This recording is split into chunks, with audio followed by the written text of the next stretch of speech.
Toujours dans la série Lune, examinons maintenant la carte numéro 13, l'inconstance.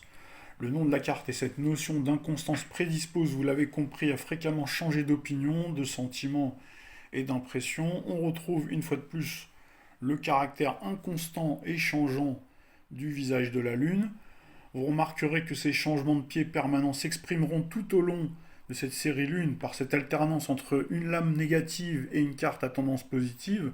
Alors souvenez-vous, nous avons débuté avec la trahison, donc c'était une carte négative, pour ensuite passer à une lame à une tendance beaucoup plus positive avec le départ, puis à nouveau on retombe sur des vibrations pas franchement engageantes avec l'inconstance. Alors cette tendance plutôt négative de la carte devra être bien sûr, comme souvent, nuancée. Pour nous y aider, nous avons l'illustration de symboles. Ici on voit donc la tête d'un bonhomme qui sort d'un nuage et qui souffle un vent sous forme d'un flot d'air bleu, probablement pour symboliser un vent frais et froid. Alors l'air qui est soufflé par le personnage est représenté, donc vous voyez ici, par une dizaine de lignes droites qui évoquent la puissance et même la violence du vent qui est soufflé. On suppose que ce personnage est une représentation d'Éole, qui est dans la mythologie grecque le maître des vents et régisseur des courants cosmiques. On voit que ce personnage souffle sur une maison. Donc il y a une fenêtre que vous voyez ici, et également un hublot avec une toiture aux tuiles rouges surmontée d'un drapeau avec deux couleurs, une couleur donc verte et une couleur également rouge. On remarque également une réplique de ces couleurs de la tour donc sur la façade. Vous voyez ici la façade elle est bicolore, ici on voit qu'elle est verte et ici c'est plutôt donc de couleur ocre. Au niveau du paysage, pas grand chose à part une colline aux allures désertiques qui laisse entendre que le vent est tellement fort et récurrent qu'aucune végétation ne pousse. Avec ces vents qui soufflent dans toutes les directions, il y a effectivement de quoi être déboussolé et voir donc ces avancées dans ces projets qui peuvent être remis en cause. Alors même s'il est parfois très pénible de progresser quand on est dans un endroit où il y a du vent, vous avez dû remarquer ça, surtout quand il est froid, c'est vraiment très désagréable. Donc là on voit quand même qu'il y a une tour, enfin en tout cas une maison qui semble là pour abriter le voyageur et permettre justement de se protéger et résister au déchaînement des éléments. Ce qu'on peut ajouter également pour tempérer encore davantage ce côté négatif de la lame, donc qui saute tout de suite aux yeux, gardons tout de même à l'esprit que l'énergie éolienne est essentielle pour son apport, donc en air bien sûr, pour respirer, également pour faire évoluer la météo, et l'énergie éolienne est 100% naturelle. Donc là vous avez ce vent qui est utilisé par l'humanité depuis des lustres pour broyer et moudre des grains qui servent à faire le pain par exemple grâce au moulin. Le vent est également essentiel pour la navigation et aujourd'hui pour l'industrie aéronautique, et également pour la production d'électricité. Donc ça, vous le savez, dans le cadre notamment des énergies renouvelables. D'ailleurs, il y a pas mal de critiques qui sont faites sur les éoliennes qui pollueraient le paysage et également sur le caractère intermittent. C'est vrai que cette énergie est abondante, mais elle a comme point faible d'être intermittente et donc inconstante, d'où justement le nom de la lame, l'inconstance. Pour aider également les passionnés d'astrologie, je dirais que cette lame mélange les énergies lunaires, donc ici on voit bien l'effigie de la Lune, et également de Mercure, puisque vous savez que Mercure gouverne le Gémeaux, entre autres le Gémeaux est bien sûr la Vierge, mais le Gémeaux qui est un signe d'air, donc qui a cette tendance justement à être changeant, à être versatile, bien entendu c'est une généralité, c'est aussi un signe qui sait s'adapter aux situations, c'est un signe qui est souple, mobile. Donc là, on retrouve les caractéristiques qui entremêlent justement la Lune et donc Mercure. Passons maintenant à la personnification, les traits de caractère et l'état d'esprit de la carte. Alors pour l'aspect physique, vous avez pour vous aider l'illustration de la carte qui a la particularité de faire apparaître un visage humain, plutôt masculin ici, mais vous allez le voir sur une autre carte d'une nouvelle édition, donc on a une femme, mais pour respecter l'esprit quand même originel, on a quand même plutôt le côté masculin. Vous voyez ici le côté joufflu, chevelu, avec un air ébouriffé et des joues rosées, bien entendu. Il faut voir les lames environnantes et bien sûr selon vos ressentis. Il y a des gens qui ont des aptitudes justement à vraiment voir physiquement les personnes, à voir en tout cas les principaux traits de caractère. Alors si vous tirez cette carte côté caractère justement, vous avez affaire à une personne qui est plutôt hésitante, indécise, incertaine, une personne plutôt versatile et très changeante, lunatique bien sûr, imprévisible et contradictoire. Alors vous avez vu Ici, donc sur cette carte, donc on voit qu'il y a la cohabitation du rouge et du vert pour le drapeau, alors qu'en temps normal, hein, dans la navigation et surtout sur la plage, vous avez remarqué que les secouristes affichent plutôt un drapeau soit vert pour autoriser la baignade ou rouge pour l'interdire. À la rigueur, vous avez l'affichage du drapeau orange hein, pour vous autoriser, tout en vous prévenant d'un danger imminent. C'est un petit peu le sens de cette carte-là justement, mais jamais vous avez le rouge et le vert, en tout cas pas à ma connaissance. Et donc là, on le voit justement sur cette carte-là, donc on peut l'interpréter dans le sens où vous avez quelqu'un qui fait le tout et son contraire, quelqu'un qui fait le fameux en même temps, quelqu'un qui souffle le chaud et le froid, quelqu'un qui peut être caractériel, susceptible. Dans un autre registre, on peut retrouver quelqu'un d'influençable, quelqu'un qui va également dans le sens du vent, donc quelqu'un qui se laisse complètement influencer, manœuvrer. On peut avoir également affaire à quelqu'un qui manque à sa parole donnée, à ses engagements. Et avec des lames positives, on peut au contraire avoir quelqu'un qui résiste au vent contraire et qui sait se mettre à l'abri le temps que ça se calme. Donc là, on retrouve d'ailleurs hein, donc, la maison pour s'abriter. Donc on peut avoir le côté roseau qui plie mais ne rompe pas. Et on peut également avoir quelqu'un qui sait utiliser, exploiter les idées, les forces et les énergies contraires à son avantage, un petit peu comme en aïkido. Poursuivons sur l'interprétation générale. Donc vous vivez une période plutôt d'incertitude, de doute hein, quand vous tirez cette lame-là, d'instabilité bien sûr, de changement soudain d'idées, de projets. Donc là, il y a le caractère dispersé. Donc là, on est dans la dispersion, on ne maîtrise pas vraiment son destin, on est ballotté selon les circonstances et les aléas de la vie. Il faut s'attendre à des revirements soudains. Le consultant ou les personnes que vous côtoyez font des volte-face et ne tiendront pas leurs engagements. Dans le domaine sentimental maintenant, pour les célibataires, si vous avez affaire à quelqu'un qui est seul, donc vous connaissez sa situation amoureuse, donc là vous pouvez, avec cette lame-là, pressentir que c'est quelqu'un qui manque de confiance en lui. Donc tout ça, ça n'aide pas forcément à la rencontre, donc il peut y avoir pas grand-chose à l'horizon, si ce n'est des beaux parleurs et des personnes hein, qui vous font faux bons, vous posent des lapins, vous font croire qu'il va y avoir un aboutissement, le début d'une histoire, et finalement il n'y a rien du tout, il y a une voie de garage. La relation peut également être intellectualisée, virtuelle ou platonique. Alors la personne que l'on peut avoir également en ligne de mire peut se montrer superficielle, instable bien sûr. On a affaire à quelqu'un qui sait vous séduire par la parole, vous allumer comme on dit communément dans le langage familier, mais ne donne pas suite. Hein. Vous avez affaire à quelqu'un qui vous fait un petit peu la danse de Saint-Guy. Cette carte peut aussi signifier une période d'instabilité où l'on change souvent de partenaire. On ne rencontre que des personnes hein, qui ne cherchent pas la stabilité, ou soi-même on a ce côté également papillon, donc on a du mal à justement se stabiliser, on butine. Accompagné de l'âme positive, on peut avoir quelqu'un au contraire qui a plein d'idées, qui est surprenant, rafraîchissant, même si parfois il peut être déroutant, mais l'avantage c'est qu'avec lui on s'ennuie jamais.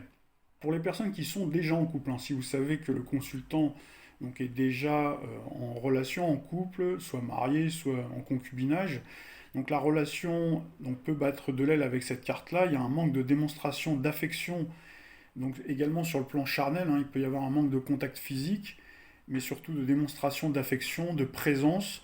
Donc là, le rapport entre les conjoints sont instables, on ne sait jamais sur quel pied danser. Donc il y a un des partenaires qui peut être volage. Donc il y a ce manque, je vous disais, donc de présence, de fiabilité aussi du partenaire, hein, qui est jamais au rendez-vous, qui vous dit qu'il rentrera le soir, puis finalement il peut pas, il est toujours avec soit des amis ou affairés, donc au travail. Donc l'un des partenaires doute et n'est pas complètement sincère. Donc là il y a un risque également d'infidélité si bien entendu d'autres cartes le confirment.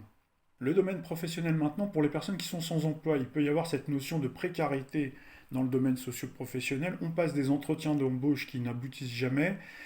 On devait signer un contrat et finalement il y a un revirement de dernière minute. Pour les personnes qui sont déjà en emploi, là il peut y avoir la notion de travail en intérim ou en CDD.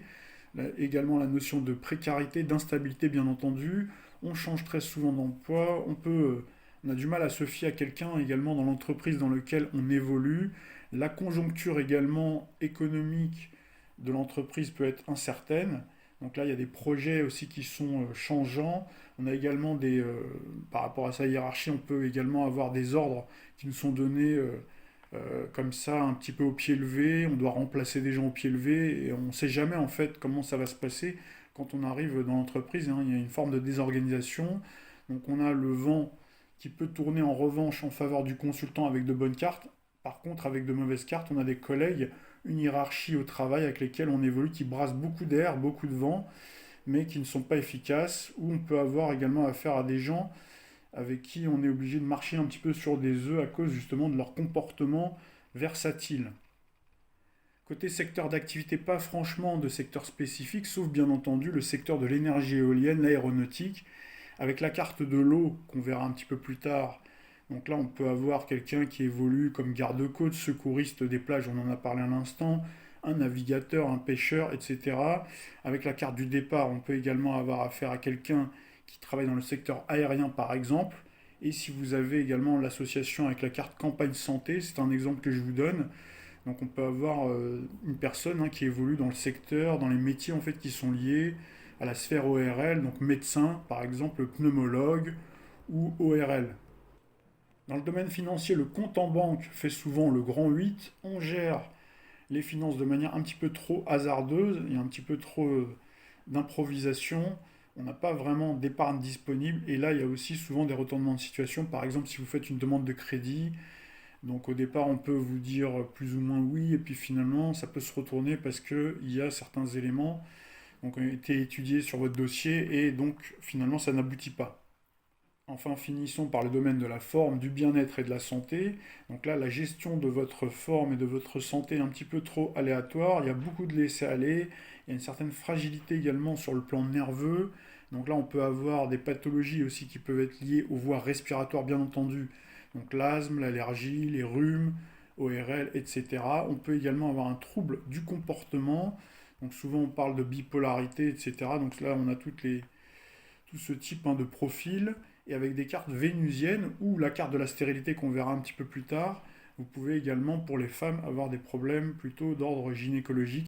J'ai mes oracles, donc ils me permettent d'éveiller mes ressentis, mes prémonitions. Donc comme ce midi, vous avez opté pour le Béline. Pour on le n'a pas Béline, changé. pour le moment, j'ai pas changé, mais il m'arrivera peut-être dans le futur. Peut-être jeudi, voilà, parce que vous serez de retour jeudi dans l'émission. C'est vrai qu'ils me parlent bien en ce moment. Il y a des fois, ils sont un peu fatigués, donc on les laisse un peu se reposer, se régénérer, se reposer. C'est comme nous, voilà, exact. cartes là, on les maltraite. On les maltraite, et non, elles commencent à être un peu. Oui, au moins on voit que vous en avez fait des consultations avec. Ça a toute une histoire, ces cartes-là. Tout à fait. Et nous prenons notre premier appel. Bonsoir. Oui, bonsoir. Comment vous appelez-vous? Fatia. Fatia, votre date de naissance, Fatia? 7 mars 61. Ah, ok. Eh ben, je vous laisse poser votre question à Yanis, savoir sur quel sujet on va partir aujourd'hui. D'accord? Oui. Bonsoir, Fatia. Bonsoir. Très dynamique, Fatia. Oui, alors c'est au sujet du travail. Je voulais savoir si je vais travailler avant la fin de l'année. D'accord, Fatia. Alors, Fatia, au niveau de travail, bah oui, pour moi, oui, vous allez trouver un nouvel emploi. Ce sera un emploi, par contre, qui ne sera pas à côté de... Il y a du déplacement pour trouver cet emploi-là, donc il y a pas mal de démarches. Par contre, je vous vois à un moment donné, donc c'est comme si en fait je vous sentais trouver un emploi, mais comme si vous n'y restez pas. Et je vous sens en trouver un autre après. Comme si l'environnement dans lequel vous serez vous correspondra pas complètement au départ. C'est comme si vous aviez besoin de raccrocher, donc vous allez prendre un petit peu ce qui arrive, et puis ensuite après vous dire que finalement l'emploi dans lequel vous êtes, voilà, on va vous faire une autre proposition qui sera peut-être beaucoup plus adaptée pour vous. Ça fait longtemps que vous êtes en recherche d'emploi par contre. Oui. Hein, ça fait un moment, donc il y a besoin un petit peu de se remobiliser, comme si vous avez été un petit peu décroché d'emploi. Mais par contre, vous vous réalisez bien. Hein, j'ai la réussite qui ressort. Qui ressort. Alors vous, par rapport au secteur d'activité, les poissons sont en général c'est des gens quand même qui sont plutôt serviables, plutôt altruistes. Hein, donc et vous, on sent que vous avez plutôt le sens de l'organisation. Vous voyez ? Oui. Donc c'est quoi? C'est un emploi qui est plutôt administratif que vous recherchez? Non. Non. C'est dans les écoles. D'accord, dans les écoles. On a l'impression qu'il y a comme un contrat, ça peut être comme un contrat aidé ou ce genre de choses qui ressort, vous voyez? Un contrat, pardon? On a l'impression en fait qu'il y a un contrat, mais c'est un contrat spécifique. Je ne sais pas si ça peut être un CDD ou voilà, parce qu'il y a un contrat au départ de courte durée, pour ensuite après avoir un CDI. Voilà. D'accord. Hein, d'accord. Donc pour moi. Oui. Le contrat, il durera combien de temps à peu près? Il sera un c'est seul et puis après. ce que je vous disais, voilà, renouveler, c'est ce que je vous disais. Donc on a l'impression en fait que dans un premier temps, il y a d'abord vous essayerez un emploi et puis vous verrez que l'ambiance ou les conditions de travail vous correspondront peut-être pas forcément, ou voire peut-être la rémunération. Et donc ensuite il y a un autre emploi. Là je vois que c'est un emploi qui peut être au départ un CDD ou un contrat. Enfin on a l'impression que c'est un contrat court que vous signez. Et puis ensuite après ça se transforme en CDI. Et ensuite, ça se transforme en un contrat vraiment solide, voilà, sur lequel vous pourrez vraiment bâtir votre carrière. Voilà. Et il durera longtemps. Oui, oui, oui, Vous tout à voyez fait. travailler longtemps avec. Complètement, complètement. Donc, une fois que vous avez mis le pied à l'étrier, après, vous serez vraiment bien lancé, en fait. Hein. Après, je ne vous vois pas arrêter. Et je vois que beaucoup plus tard, mais ça, c'est pas pour tout de suite.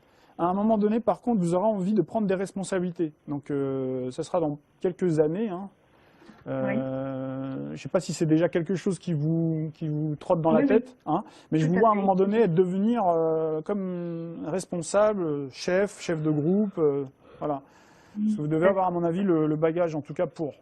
Mais c'est vrai que là, voilà, il vous faut C'est mon simplement vous projet. remobiliser un petit peu vers l'emploi, donc reprendre un petit peu, réactiver un petit peu toutes vos connaissances, et ensuite, après, il y aura une formation, ou en tout cas quelque chose qui va vous permettre ou des personnes en interne qui vont vous permettre d'évoluer. Oui. La formation, je la ferai l'année prochaine ou. Alors écoutez, pour vous dire si c'est vraiment l'année prochaine, il y a des chances que ça puisse se faire assez rapidement. Hein. Au niveau de la formation, ça peut se faire, je dirais, dans un délai de peut-être d'1 an maximum. Ouais, hein, un délai d'1 an. Ouais. Et là, le travail, vous me voyez travailler à partir d'octobre ou novembre ou décembre. Ou janvier. Ou janvier. Alors. Pour vous embêter.